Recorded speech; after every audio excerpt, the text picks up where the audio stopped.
Assalamualaikum warahmatullahi wabarakatuh. Saya Arti Eva Marifa, Universitas UIN Raden Intan Lampung, jurusan Bimbingan Konseling Pendidikan Islam, kelas E semester 5. Saya akan membahas tentang 10 faktor pertimbangan dalam konseling multikultural. Dalam 10 faktor tersebut biasanya disingkat menjadi respectful.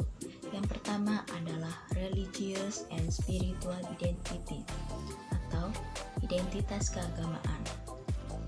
Biasanya, khususnya untuk di Indonesia sendiri, agama yang dianut oleh masyarakatnya sangat beragam. Untuk itulah, konselor dalam konseling multikultural diharapkan dapat memberikan toleransi terhadap agama-agama yang dianut oleh klien. Kemudian, yang kedua adalah economic class background. Ekonomi kelas background ini dibagi menjadi 3 bagian. Bagian yang pertama adalah ekonomi kelas atas, ekonomi kelas menengah, dan ekonomi kelas bawah. Biasanya mereka hanya mau atau menduduki di bagian yang sama persis dengan ekonomi kelas yang sejajar dengan mereka.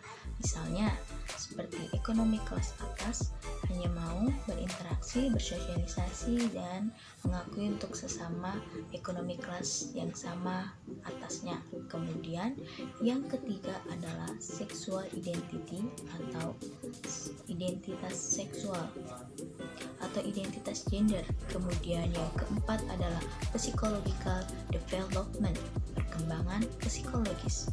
Yang kelima adalah ethnic atau radical identity, etnis atau identitas ras. Di Indonesia sendiri, etnis dan ras sangat beragam macam.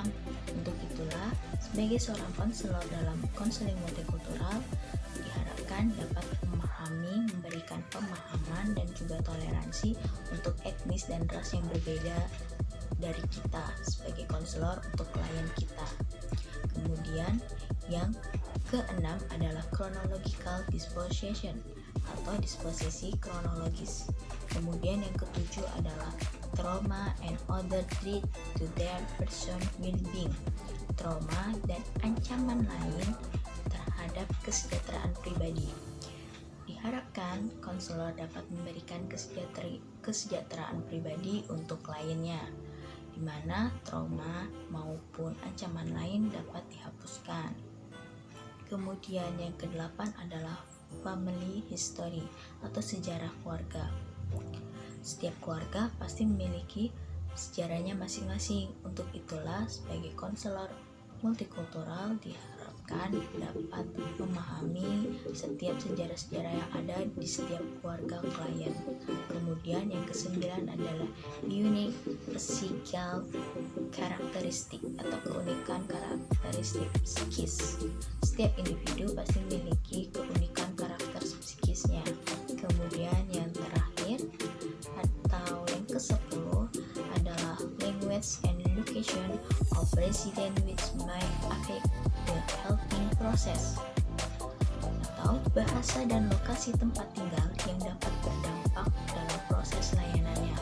Bahasa maupun tempat tinggal itu sangat berpengaruh dalam konseling multikultural. Misalnya seperti seorang konselor yang dari berasal Lampung kemudian bertemu dengan kliennya yang berasal dari Jawa. Untuk dapat memahami bahasa tersebut, kita memerlukan bahasa yang semuanya paham. Khususnya untuk di Indonesia sendiri, kita memiliki bahasa yang dipahami oleh seluruh masyarakat di Indonesia, yaitu bahasa Indonesia. Untuk itulah bahasa maupun lokasi tempat tinggal sangat berpengaruh dalam pertimbangan konseling multikultural tersebut. Itulah pembahasan yang dapat saya sampaikan. Semoga dapat bermanfaat dan menjadi ilmu yang bermanfaat juga tentunya.